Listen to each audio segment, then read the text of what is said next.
Ciao, Enzo. Nice to see you in here as well. All right, guys, let's see. So we have lovers coming in for you guys. This could be about a relationship, okay? And so, yes, it could be, but it's the lovers, right? And I would say, yes, it's a head or heart decision, but the heart has already picked. And that's massive. For any sign, for your heart to have picked what you love, that's massive. For a sign like Leo, that's even bigger because you guys live from your heart. You guys rule the heart. That's been your lesson to everyone with the North Node in your sign. What do you love? Are you going to live from the heart? Do you love what you do? Do you do what you love? And so with the lovers coming in as an underlying energy, for some of you, it's going to be, it doesn't have to just be a relationship. It is going to be for a lot of you, but it's what do you love? Because your heart's picked. Your heart's already picked what you love. But what are you doing? Is your head on board yet? Are you waiting for is your head trying to talk you out of it? That's the only decision. Is your head going to join what your heart has already decided? I always say there's a whole team inside of us, right? And that internal team, it's every different aspect, the practical self, the sexual self, the romantic self, the everything, all of them. They're all inside of you. And some of the team members have said, hey, this is what we love. Let's go for it. And it's now trying to get the rest of the team on board. And it's interesting that that's coming up because we have the 5 of Wands at the heart of your reading. This is internal conflict. This is struggle. 5s, agents of chaos. It feels very intense when we're going through it. Now, for some of you, I will say this, if whatever it is that you love, it feels like you have to compete for it. Because this can be it can be healthy competition, in the workplace or business. It doesn't have to always be something very difficult. Even if it's other people that we're if it's not competition, this can be, where loved ones are telling us, oh, you don't want to do that. You don't want to do this. They're doing it out of love. But it's none of their business. So we have to tell them with the 5 of Wands that, hey, I'm good on this. I've got this. Don't worry. But it is struggle. It can be petty squabbles. It can be arguments. I kind of feel more with the lovers coming up here, with that head or heart kind of opposing each other. What are we going to do? This is internal conflict, especially with the advice being justice, but I'm jumping ahead there. We have Gemini energy. We have Libra energy. We have Aquarius. So you have all the air sign energy here. Some of you are dealing with air signs, or it's that whole kind of Libra season thing that's been going on. All right, guys. So why is there? It makes sense. It makes sense that there's this conflict for to go for what you want. Why? Because we have the 10 of Swords as the past energy. Now, traditional, and that's so many signs got this. I can't even repeat which one's got it. Everyone seemed to have got this one today. This is traditionally where the guy is left in the dirt with 10 swords in his back, right? It's overkill. Here we see what the 10 of Swords truly is. It's the aftermath. It's happened. Whatever happened, it's already happened. And it's for you, it's happened even more because it's in the past for you already. But even if this was in the present, I would say to you, look, the worst has already happened. You might be, a lot of you are left at rock bottom with the 10 of Swords coming up. Kind of feel like Leo got something like this last week as well. But, with the 10 of Swords coming up, have a look. Say this all the time. He's got his hands clasped behind his back, surrounded by these swords, which are the memories, right? The nightmare. This is what happened. This is what took place. But they're actually cut free. They're hanging down. So he can put his hands in front of him. He's free to go. He's free to move on. And that's the point of the 10 of Swords. So because it's coming up in your past, this is you getting over something. Now, when we've gotten over something, we're over it, right? Until something comes in that makes us feel vulnerable again, that calls to our heart again, because that always makes us feel vulnerable. Love is, there's nothing difficult about being in love. Bear with me. I know you guys are thinking, what? When you love something, it's the most natural thing in the world because you are love. You can't help that emotion. Have you ever tried not loving something? Like you just love it. It comes from you. But it's everything else that we attach to it. The vulnerability. What if our love's not returned? What if they don't feel the same way about me? What if I get hurt again if I go for this? What if I'm betrayed? Because this can be betrayal and deception. And so you've got this. On the one hand, you've got this awful past. I'm not trying to sugarcoat it, downplay. This is awful. On the one hand, you've got this. On the other hand, you've got this prospect of going for something that you love. Now, it doesn't have to be a physical thing. It might be the idea of, I'm going to go for a new job. I'm going to go for a new partner. I'm going to go try something new. But in the middle is this, the struggle, the conflict. So you're being torn in two different directions here. Why is that? Look at what we have in the present. We have the Wheel of Fortune, the wheel in this deck. And this is opportunities that come. This can be where fate steps in. Oh my God, it's going to be like, this is a completely, you can't make this shit moment. That's what's happening in your life. It's like, seriously? I kind of feel like some of you might have gotten over whatever you got over for about 5 minutes and something new's already come in. It's like, oh, you're good now. Okay, let's do this. So that the wheel keeps turning. Now, I will say this to you. And if you've, those of you that have been with me for all the videos, I haven't said this to anyone else, not really. When the Wheel of Fortune comes up, it can be a second chance at something that you love. Now, whether that is a new relationship, but it's a second chance at you falling in love with someone, right? Or a new whatever your heart wants. But for some of you, it can be something that returns. That, please, if you've gone through something awful, don't think it's the evil ex or the evil whatever this was that's coming back.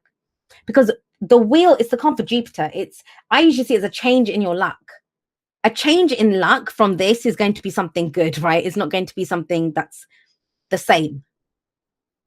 But that's the whole point of the Wheel of Fortune. Having gone through this, you're different. The reason that comes back round again, it's to give you a second chance at doing it differently. Maybe in the past you didn't go for what you loved. Maybe in the past, you thought it was love, or, it's always love when we think it's love, whatever, but it turned out wrong. But you can do it differently. That's what the Wheel of Fortune is telling you. It's a second chance at doing it differently.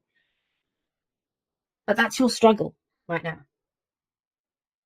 So opportunities come in, new beginnings come in with the Wheel of Fortune.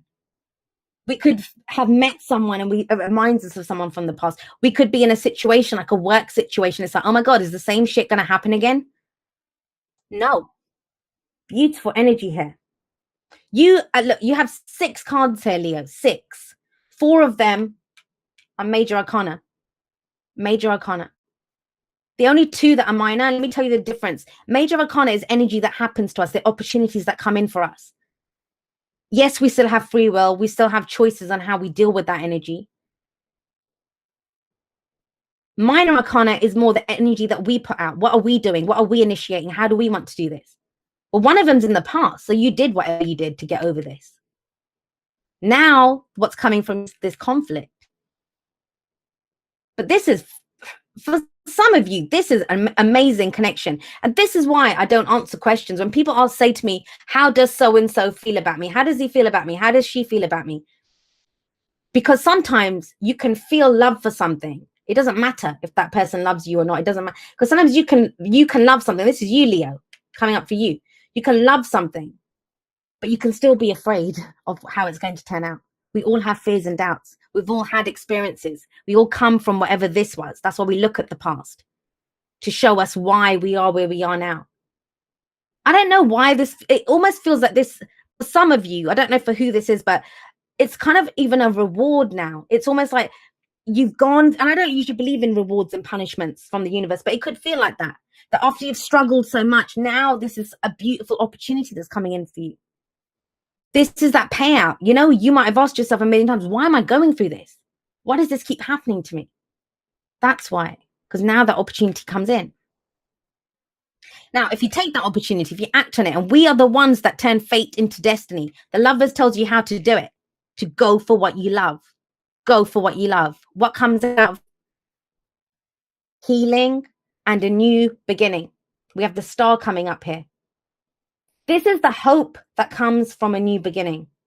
And you know what? If you're going to pit the star against the 5 of Wands, the star is going to win every single time. The star is going to win every single time. It doesn't have to just be romance. Think about it. Some of you have been at work, competing, fighting for that role, trying to get the job done, it's been like a dog eat dog kind of environment there. Now it's time. The Wheel of Fortune says it's time. Now's your time for your star to shine, for your star to rise. Now, with the star coming up, remember this. There are so many stars in the night sky. You pick the star that you want. You pick the star that you want. That is your guiding light. That's what gives you hope. You know there's guidance. You know where you're going. The downside of this, and that could be the conflict, is it's too good to be true. The star's too far away. It's never going to happen. It's going to take too much to reach it. That's this. And that's based off of this, what happened in the past. But look at what's coming in the bottom row. Wheel of Fortune, the star, and justice. Justice is your advice. Now, what does it say? Why is it saying justice as the advice? I'm not going to lie, guys. For some of you, there is someone coming back to apologize. I don't know what it is. It doesn't mean you have to be with them. It might be the closure that you need. That might be the internal conflict. You know, that whole kind of, I want to throat punch this person, but I also want to move on and get on with my life and go towards something new, right? I want a new beginning. I want that hope that comes from that. But justice can be, it's fairness, it's making amends, it can be apologies. I don't get it so much here, but usually it's seeing both sides of the story. Like somebody could come in and explain why this happened, why they had to do this. I didn't mean to hurt you. I didn't mean to do this. I didn't mean to give you the sack. I didn't mean to ditch you, whatever it is. But justice, yes, it's justice is done. It doesn't mean you have to condone anything. It doesn't mean you have to take anyone back. It doesn't mean any of that. I kind of get a sense with the Ten of Swords there that this is final, full closure for you to get healing out of this. But does it throw you? Hell yeah. Yeah, it throws you. 5 of Wands. Right. Let's get you some oracle cards.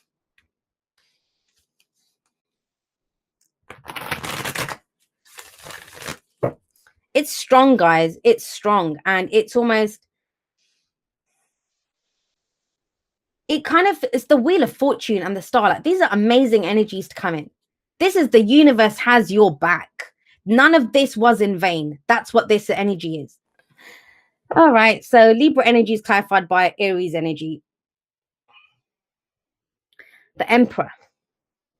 Taking control of a situation. That's what's kind of needed here. I mean, this is not control. This is lack of control, right? If you're having to compete, if you're having internal struggle, it's getting control over that internal struggle. But the Emperor is telling you one of two things when he comes up. He's either telling you cannot be, and I'm not really getting stubbornness here, and I know you're a fixed sign. Taurus, Leo, Scorpio, Aquarius always have this reputation of that we're very stubborn. We're fixed, right? So we can't help it. Yes, you know, it could be that. But the Emperor is saying, consider a different way. There's two bits of advice the Emperor card gives us. One is to take control of a situation, because the Emperor, he's in charge. He makes all the decisions. The other energy is, look, he's so used to doing things his own way that he may not consider a different way of doing something. Consider that. The star is a new beginning. It may be a new star that you're following. But that's just it. The opportunity comes in here with the Wheel of Fortune.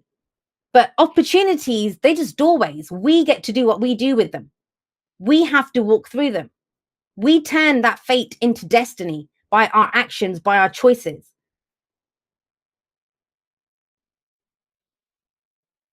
So whatever this is, the scale's being balanced. I kind of get a sense, I mean, think about it. It's Libra and it's Aquarius. It's Libra and Aries. Aquarius, what the hell? So the Emperor is the I, right, for Aries. Libra is the we. It's the we. So you have to know who you are, where you're coming from, before you can share that with someone else, before it can become a we. I know who I am. I have my own identity. I have my own kind of concept of who I am. And I'm ready to share that with someone else, to see the other side, to see what the other person is, the I that comes from the other person. So very much for some people, that could be seeing someone else's side of the story. That is, again, is for your own closure, for your own new beginning, for your own healing. And you don't even have to do that with that person. We can do that through therapy. We could do that through meditation. We can do that through epiphanies that we have. Something new could come in that looks so good. And there can be, you know, sometimes there can be conflict where we've loved someone so much or something so much, we've thought we're always going to love that thing. Then something new comes in and it throws us, because it's like, well, if I'm so attracted to this new person or this new whatever it is, then what the hell was that with the ex? I thought that was my one true love. I thought that was the thing that I wanted. So there can be that kind of conflict that's coming in here.